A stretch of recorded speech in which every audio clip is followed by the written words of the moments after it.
الرحيم. الحمد لله رب العالمين، والصلاة والسلام على سيد الأنبياء والمرسلين وخاتم النبيين سيدنا محمد وآله وصحبه أجمعين، ومن تبعهم بإحسان ودعا بدعوتهم إلى يوم الدين. أما بعد، أعوذ بالله من الشيطان الرجيم. بسم الله الرحمن الرحيم.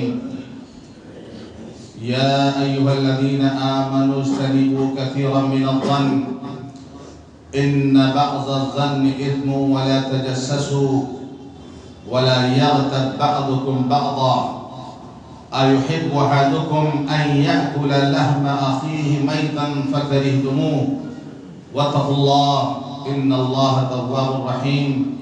صدق الله العظيم. اللهم صل على محمد وعلى آل محمد وبارك وسلم. محترم بزرگوں، دوستوں اور دینی بھائیوں، ابھی میں نے آپ حضرات کے سامنے سورہ حجرات کی آیت نمبر 12 کی تلاوت کی ہے. اس آیت میں ان 3 بیماریوں کا تذکرہ ہے جن کا تعلق اندر سے ہے، ان کا احساس بھی نہیں ہو پاتا اور بیماری بڑھتی رہتی ہے. اسی لیے اس کی طرف خاص توجہ ایمان والوں کو دلائی گئی تاکہ معاشرے میں یہ جو بیماری پیدا ہو گئی ہے یہ زیادہ بڑھنے نہ پائے، اس حد تک نہ پہنچنے پائے کہ جن کا علاج مشکل ہو جائے اور وہ لا علاج بن جائے. اللہ تعالیٰ کا ارشاد ہے، یا ایھا الذین آمنو، اے وہ لوگوں جو ایمان لا چکے ہو، اے ایمان والو، اجتنبوا کثیرا من الظن، اکثر گمان سے بچا کرو. ان بعض الظن اثم، بعض گمان گناہ ہوتے ہیں. ولا تجسسوا، ایک دوسرے کی جاسوسی مت کرو، ٹوہ میں مت پڑو. ولا یغتب بعضکم بعضا، پیٹھ پیچھے ایک دوسرے کی برائی نہ کیا کرو. ایحب احدکم ان یأکل لحم اخیہ میتا، کیا تم میں سے کوئی یہ پسند کرے گا کہ وہ اپنے مرے ہوئے بھائی کا گوشت کھائے؟ فکرہتموہ، اس سے تو تم گھن کرو گے. واتقوا اللہ، اللہ سے ڈرو.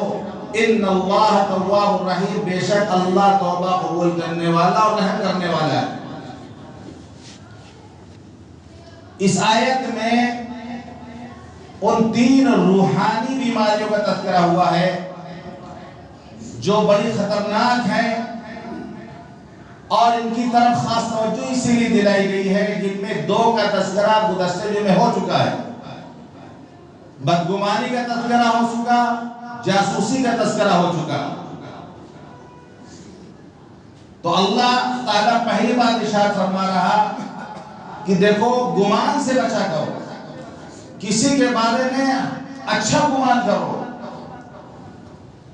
ان حسن الظن من حسن العبادہ، اچھا گمان کرنا یہ اچھی عبادت میں سے ہے، اور اس سے کسی کا کوئی بگڑے گا بھی نہیں.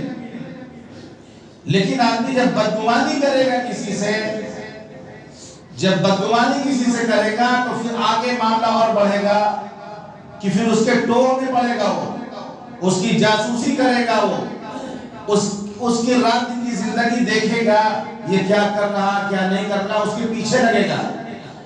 جب اس کے پیچھے لگے گا، اس کی کوئی کمی دیکھے گا تو اس کا تذکرہ لوگوں سے جا کے کرے گا. پیٹھ پیچھے غیبت کرے گا، تذکرہ اس کا لوگوں سے جا کے کرے گا. تو تینوں کا تعلق بہت مضبوط ہے اور ایک دوسرے سے وابستہ ہے تینوں بیماریاں.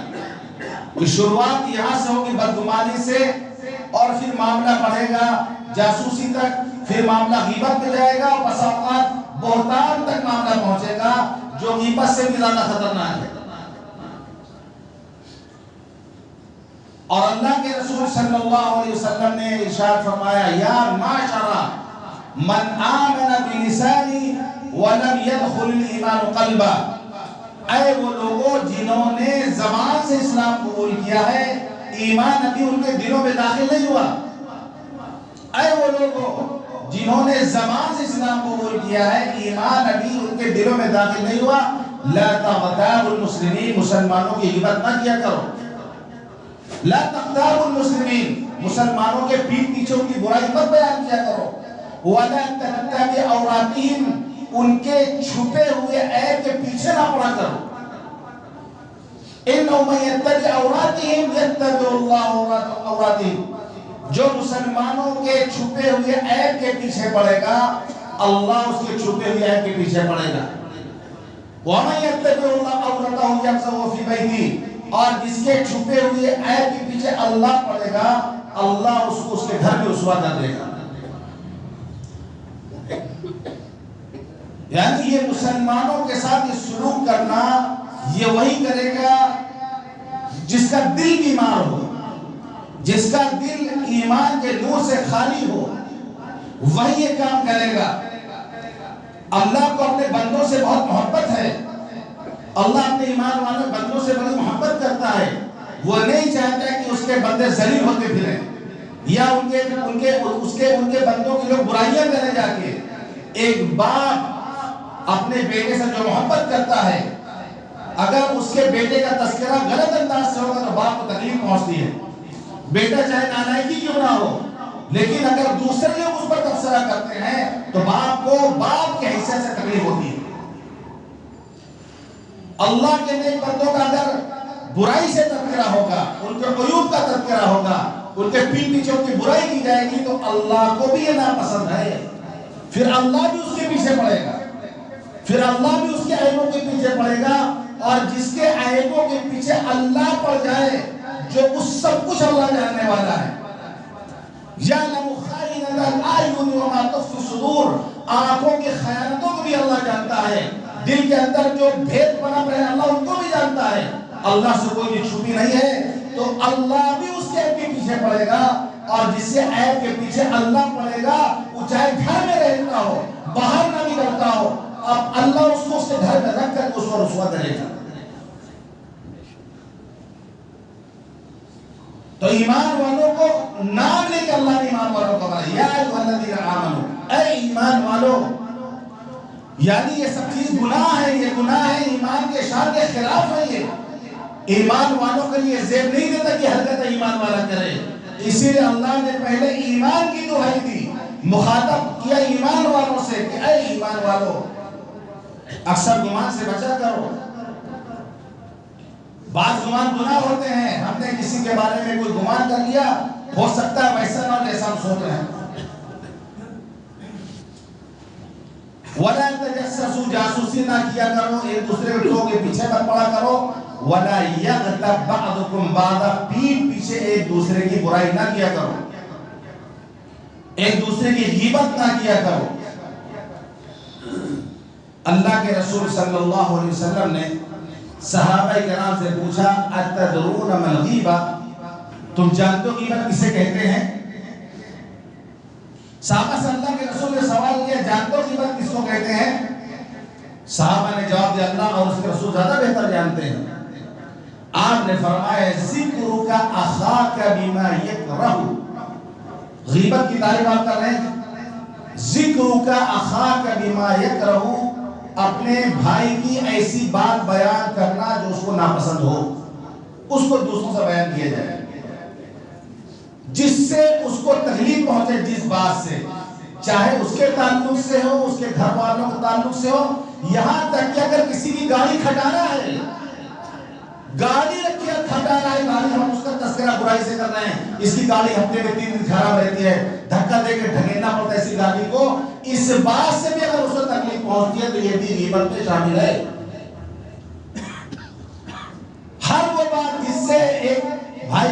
تکلیف پہنچے اس کا تذکرہ کرنا یہ غیبت ہے۔ ذکر کا اخاک بما یکرہ، اپنے بھائی کی ایسی بات نقل کرنا جس کو وہ ناپسند کرتا ہو، یہ غیبت ہے۔ صحابہ نے پوچھا اللہ کے رسول اگر وہ بات اس کے اندر پائی جائے، اس کا تذکرہ کیا جائے تب بھی غیبت ہوگی؟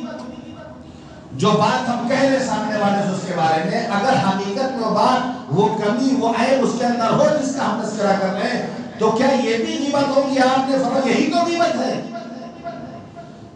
یہی تو غیبت ہے کہ وہ برائی اس کے اندر ہے، وہ کمی اس کے اندر ہے، وہ عیب اس کے اندر ہے، اس کا تذکرہ کرنا یہی تو غیبت ہے، ورنہ تو بہتان ہو جائے گا۔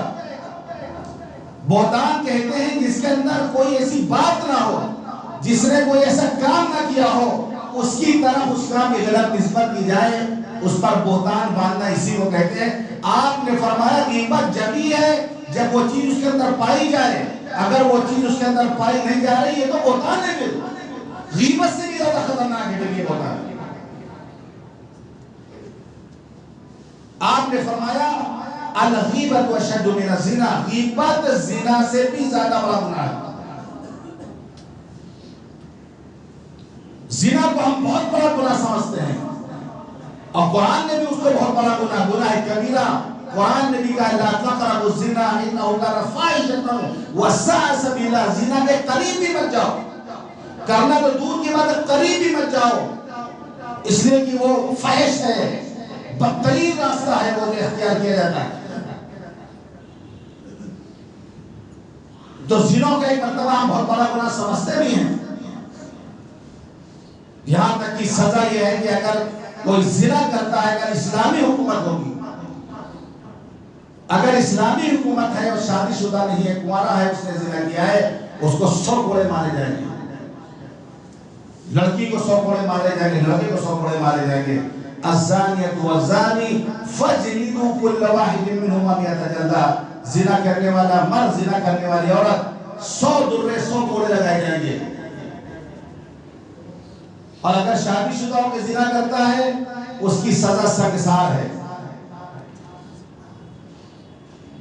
اس لیے کہ اس کی تو شادی ہو چکی ہے، اس کے پاس تو بیوی ہے۔ آپ نے فرمایا باہر کسی عورت پہ نظر پڑے، وہ پسند آ جائے، اپنے گھر جاؤ، اس لیے جو چیز اس کے پاس ہے وہ تمہارے گھر میں رکھا ہوا ہے وہ چیز۔ پھر بھی اگر وہ دوسری عورتوں سے زنا کرتا ہے تو اسلامی حکومت میں اس کو اتنے پتھر مارے جائیں، اتنے پتھر مارے جائیں، اتنے پتھر مارے جائیں کہ مارتے مارتے اس کو جان سے مار دیا جائے، اس کو سنسار کر دیا جائے۔ یہ ہے زنا کی سزا اسلام میں شادی شدہ ہونے کے بعد۔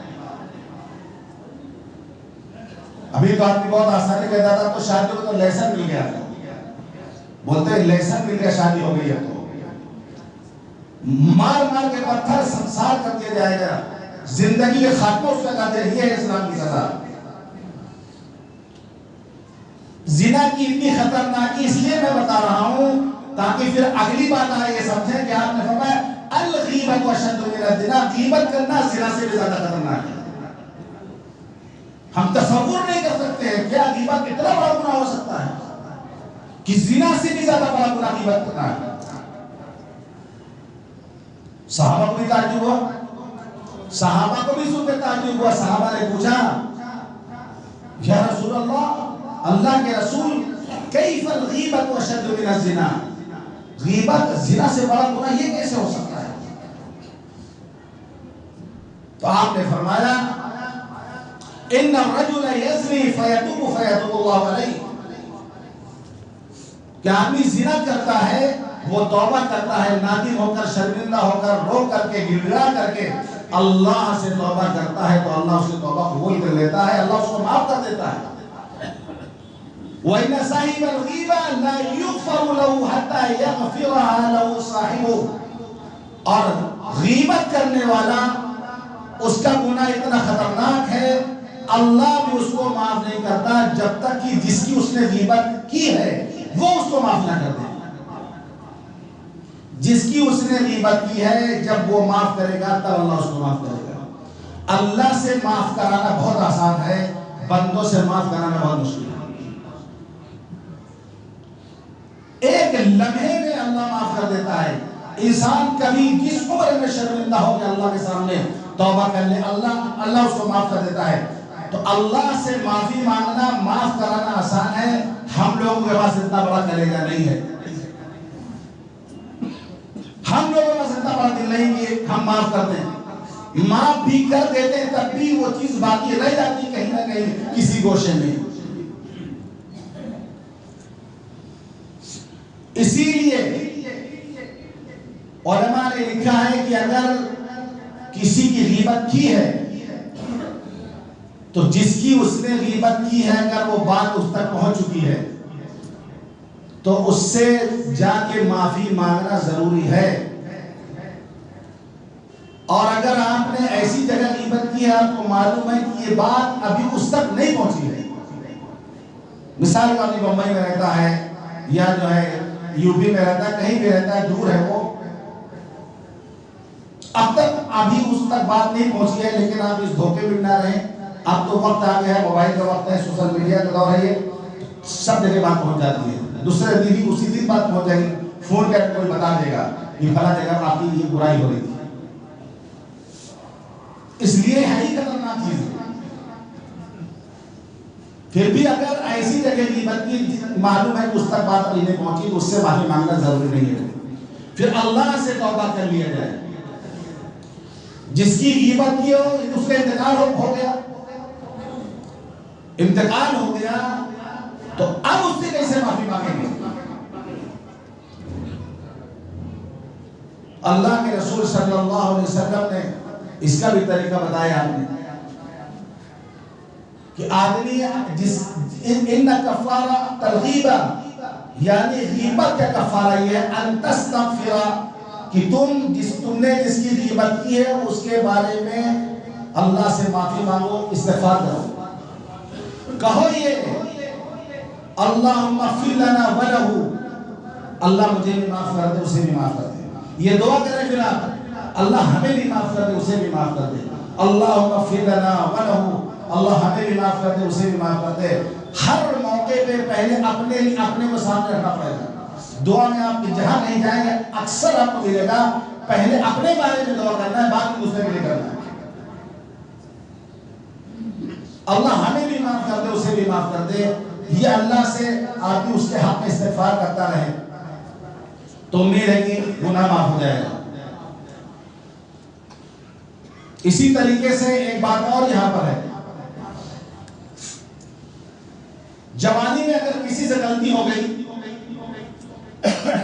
زنا کے گناہ میں مبتلا ہو گیا، پھر وہ نیک بن گیا، نیک صالح بن گیا، اللہ والا ہو گیا، اور جو ہے نماز سے پابند ہو گیا، 2-4 عمرہ بھی اس نے کر لیے، اب وہ بیچارہ مسجد میں ہے، نیک آدمی بن گیا ہے، لیکن محلے والے تو پیچھے نہیں چھوڑتے اس کا۔ کیا کہتے ہیں اس موقع پر؟ 100 چوہا کھا کے بلی حج کو چلی، یہ سب ہمارے یہاں تو عام ہے، یہ سب چیزیں انہی چیزوں سے تو منع کیا گیا ہے۔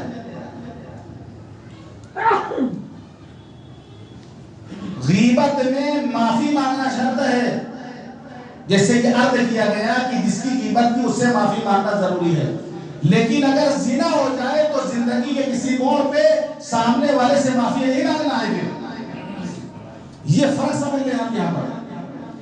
غیبت اگر کی ہے تو سامنے والے سے معافی مانگنا پڑے گا، زنا ہو گیا ہے، زندگی کے کسی موڑ پہ ملاقات ہوتی ہے تو آپس میں معافی نہیں مانگنا، پھر کیونکہ دوبارہ جب تذکرہ ہوگا پھر دونوں شرمندہ ہوں گے، پھر دونوں کی عزت پہ پامال ہوگی، دونوں کو لا جائے گی، اس وقت تو منع کر دیا گیا ہے کہ اتنا گھناؤنا گناہ ہو اس کا تذکرہ دوبارہ زندگی مت کرنا آپ جاتے کہ نیک ہو گئے ہیں اور سامنے لڑکی ملی، وہ کالے لائف تھی، میں غلطی ہو گئی تھی، I am very very sorry, مجھے معاف کر دو، معافی نہیں مانگنا اس سے، کیونکہ پھر وہ شرمندہ ہوگی، پھر وہ رسوا ہوگی، پھر ایک مرتبہ وہ ذلیل ہوگی، اس سے منع کیا گیا۔ یہ ہے انسان کی عزت کا کتنا لحاظ کیا گیا ہے، ہماری آبرو کا کتنا لحاظ کیا گیا ہے، ہماری عزت کا کتنا لحاظ کیا گیا ہے کہ زنا میں معافی مانگنا شرط نہیں ہے، غیبت میں معافی مانگنا شرط ہے۔ تو اگر بات اس تک پہنچ گئی تو اس سے معافی جا کے مانگے، بات اس تک نہیں پہنچی ہے تو اللہ سے توبہ کرے، اور جن کے درمیان ہم نے غیبت کی ہے انہی کے پاس جا کے ہم کو کہنا ہوگا کہ ہم تمہارے پاس ہم بیٹھ کر ہم نے فلاں کی غیبت کی ہے، ہم نے غلط کام کیا ہے، ان کو جا کے بتاؤ، جا کے جن کے سامنے غیبت کی ہے، تب اللہ معاف کرے گا۔ اسی لیے غیبت کرنا بھی گناہ ہے، غیبت سننا بھی گناہ ہے، اور غیبت کے مجلسوں میں شریک ہونا بھی گناہ ہے۔ آپ ایسی جگہ بیٹھے ہیں جہاں پر کسی کی غیبت ہونے لگے تو یا تو آپ دفاع کریں، اس کی طرف سے آپ جواب دیں۔ اللہ کے رسول صلی اللہ علیہ وسلم نے فرمایا جس مسلمان کے سامنے کسی کی غیبت کی، جس کے سامنے کسی کی غیبت کی گئی اور وہ طاقت رکھتا ہے اس کی مدد کرنے کا کہ حمایت کرے، وہ بولے اور اس کی مدد کرے، تو اللہ دنیا اور آخرت میں اس کی مدد کرے گا۔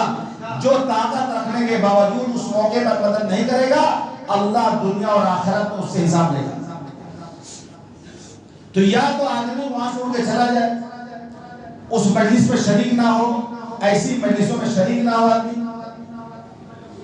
حضرت میمون بن مہران تابعی ہیں، صحابہ اکرام کو انہوں نے دیکھا ہے، محدث ہیں، فقیہ ہیں، بڑے نیک بزرگ و صالح ہیں۔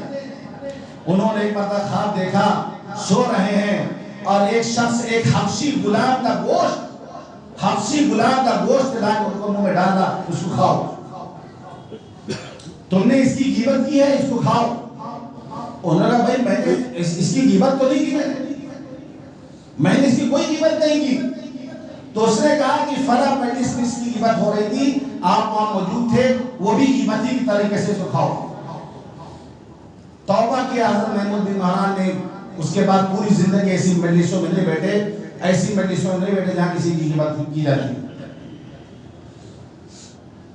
کیونکہ غیبت کی مجلس جب لگتی ہے تو مزہ بھی آنے لگتا ہے، اس میں غیبت کرنے میں مزہ بھی آتا ہے، بات سے بات نکلتی ہے، مزہ آنے لگتا ہے۔ اسی لیے فوراً اللہ نے کہہ دیا کیا تم میں سے کوئی یہ پسند کرتا ہے، کیا تم میں سے کوئی یہ پسند کرتا ہے کہ وہ اپنے مرے ہوئے بھائی کا گوشت کھائے؟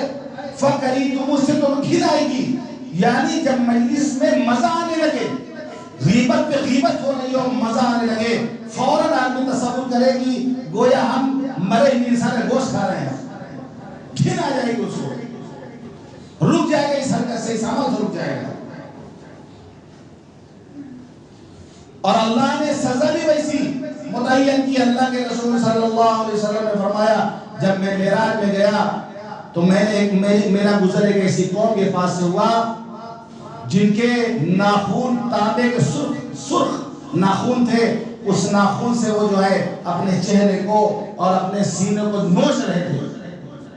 میں نے پوچھا من ہم یا جبریل، اے جبریل یہ کون لوگ ہیں، یہ کون لوگ ہیں؟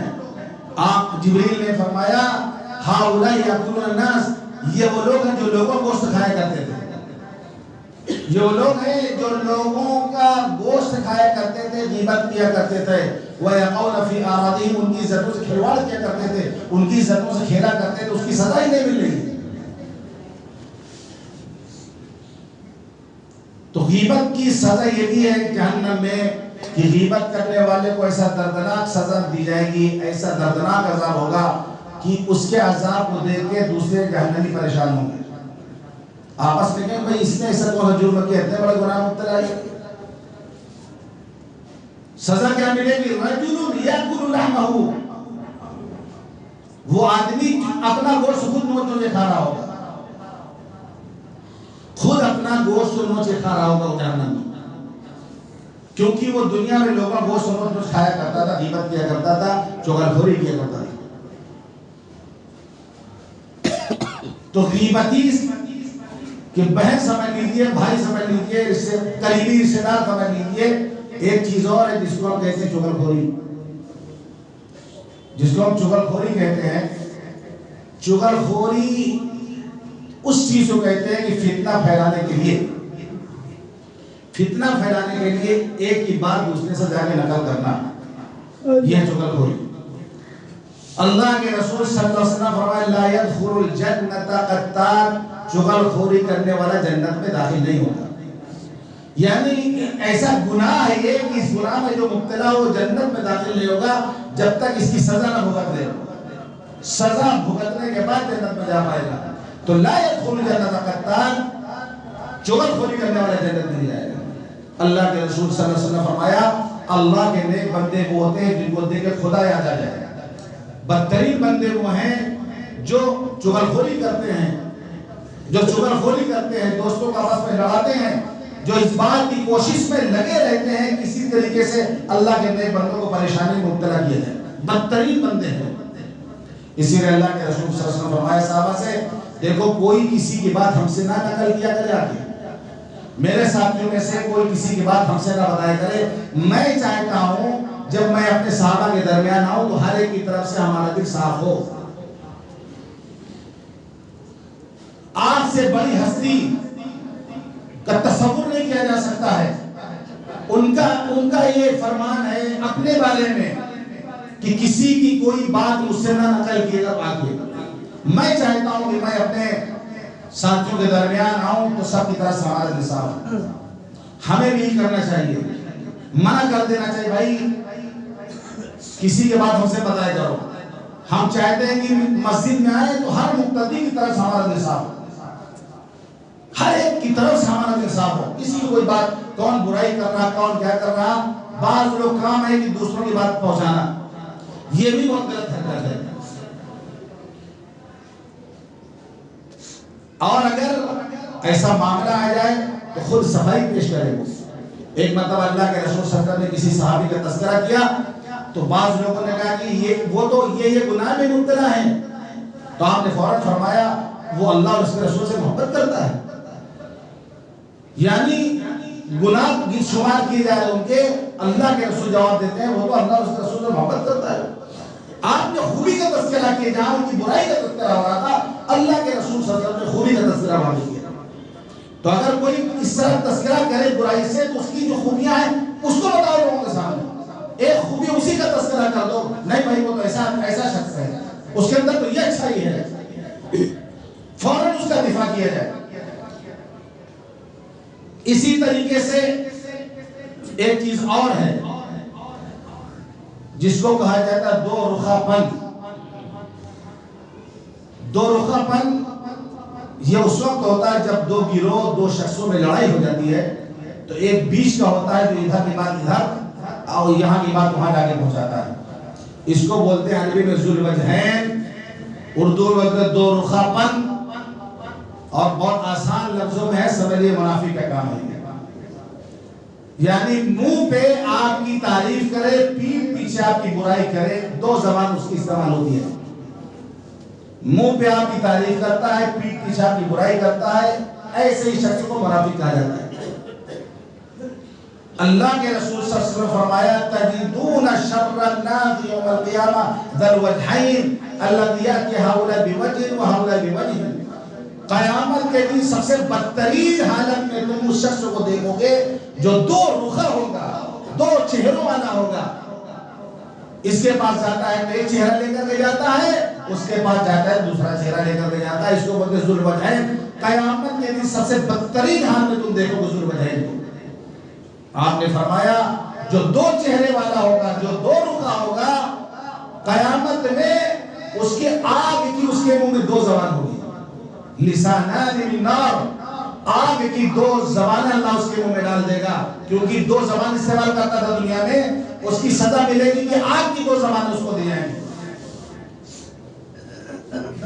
تو یہ بھی بہت خطرناک چیز ہے دو رخا پن، کہ منہ پہ تعریف کی جائے، پیٹھ پیچھے برائی کی جائے.